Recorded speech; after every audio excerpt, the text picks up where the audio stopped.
Here comes Matt Hall. I don't recall thinking ever, that's it, I'm going to be a pilot. I do not have that memory in my life.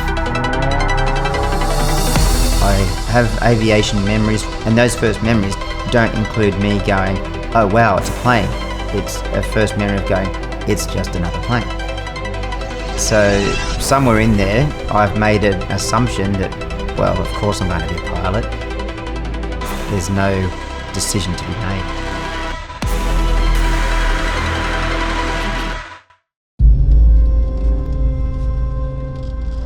So we just left our airfield and we're just heading down to where I grew up till I was about 10 or 11. Where I was living when I used to come and fly out of this airfield. So it's a place I used to come to quite a bit just to watch the planes fly and then go flying with my dad actually. This one here, that's where I grew up. We gave it a fresh paint job when we were living here, but it's the same shape. Some bigger trees in here. I don't think we had any trees when we were living here, so that's how long it's been since I was here. We used to play hide and seek, and this was the home base. If you could get here without being tapped, you were good. It's exactly the same. Couldn't wait to leave school so that I could get on with being a pilot. I got my glider rating when I was still at school. I got my ultralight rating when I was at school and started flying hang gliders. And then the movie Top Gun came out. So I watched Top Gun, and I live here in Merewether, which is just near the Australia's premier fighter bases. So I'd see the fighters, Mirages and then Hornets. Then I think, you know what? I reckon I can do that. What a great career that would be. And so I went to school and told my careers advisor, and they said, yeah, you got this much chance of being a fighter pilot. I told my mates at school that I'm going to be just like Tom Cruise, and they were like, yeah, right. So I decided, well, that's probably not going to happen, and I thought I'd be a commercial pilot instead. But fortunately, I met an old Spitfire pilot from World War II, and he was talking to me about his stories of flying Spitfires, and he told me that he regrets that he was born too early. That he's had a fantastic life. I'm sitting there thinking, this guy flew Spitfires, how amazing is that? He was born at exactly the right time.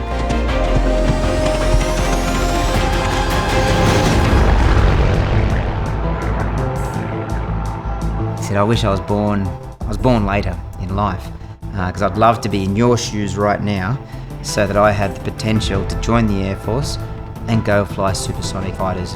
Those jets just look absolutely amazing. I'd give anything to be in your shoes right now. It took me a couple of hours to realise what he was telling me. It didn't hit me straight away. It was a subtle hint. But basically what he was saying is that if I don't use the potential I've got, I'm letting him down. I'm letting everyone else with a dream down if I don't actually act on my dream. And what I realised is that what was holding me back was the fear of failure, of everyone saying, I told you so, which is a massive fear. So, I sort of thought in my head, what's the worst that can happen? Worst that can happen is I can try and do it, I fail, and then everyone for 6 months goes, told you you couldn't do it. Then I realised there's something worse than that. It's that I spend the rest of my life wondering if I could have done it. One thing led to another, and someone knew somebody who was at the Air Force base, so he organised me, who's waiting to see if I can join the Air Force. They organised me to go to the base, and I was going to be escorted around the base by a real fighter pilot. It's like, oh my goodness, I'm going to meet, I'd never met one, I'm going to meet a real fighter pilot, how amazing. And a fellow called the Flying Officer Scott Woodland turned up, and he was this super tall, skinny, muscular guy with a flat top haircut and Ray-Bans, and I'm like, man, this guy's directly out of the movie Top Gun. I was a junior pilot on a squadron here at Williamtown, and Matt actually came out to the base for some work experience to see what life in the RAF as a fighter pilot in particular was like.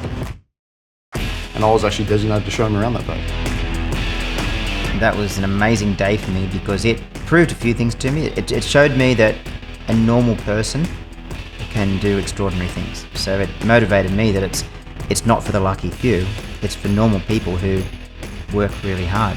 And the other thing it did is it showed me that it was exactly what I wanted to do. Certainly from an early point in his training, it was obvious that Matt had very good hands and feet, and then it was just honing those skills into ultimately where he's come today. We had a small part to play in that, but obviously Matt's ability and his determination to get through, and his hard work and effort allowed him to pass course with very good results, and then obviously he's gone on throughout his career to achieve the same. I was pretty happy with my career as a fighter pilot, 18 years flying, but I guess I needed a fresh new start to really sink my teeth into. To finish a fighter career like that, it's pretty hard to step up a notch.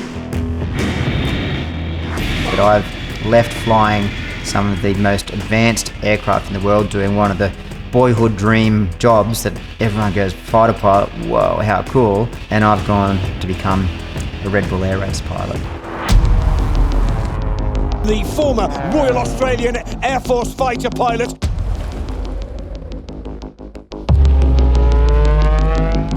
He's hard on the stick, into the chicane. He goes to the line. Now, the air race is my biggest basket. That's mind-blowing for the flying side of things. It's breaking every rule I've ever been told while I've been flying planes. Don't go below 500 feet. Definitely don't fly over a city or downtown in a city. And don't fly anything near it that you might hit it. I love racing. When I'm in the track, the weight of the world completely disappears. I love being in the track because it's so much fun. But you wouldn't be doing this sport unless you really wanted to win. Goes into top position.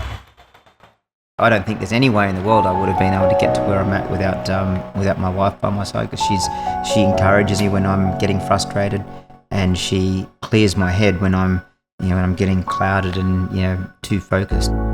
If I'm ever feeling overly competitive or I'm becoming too intrinsic, all about me, the team has been taught to realise that and recognise it. The family realises and recognises it, and everyone's briefed in basically to pull me aside and go, it's just a sport. The most important thing for me in life is to watch Mitchell get married and have kids.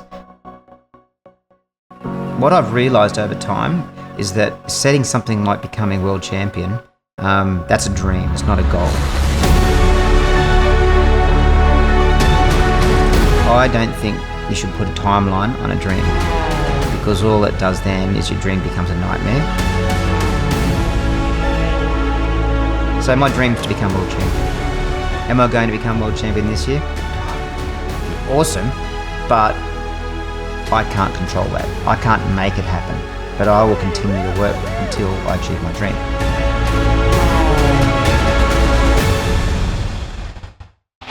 Hello YouTubers, thank you for watching. If you want to subscribe, you need to click here, and if you want to watch more videos, you need to click here.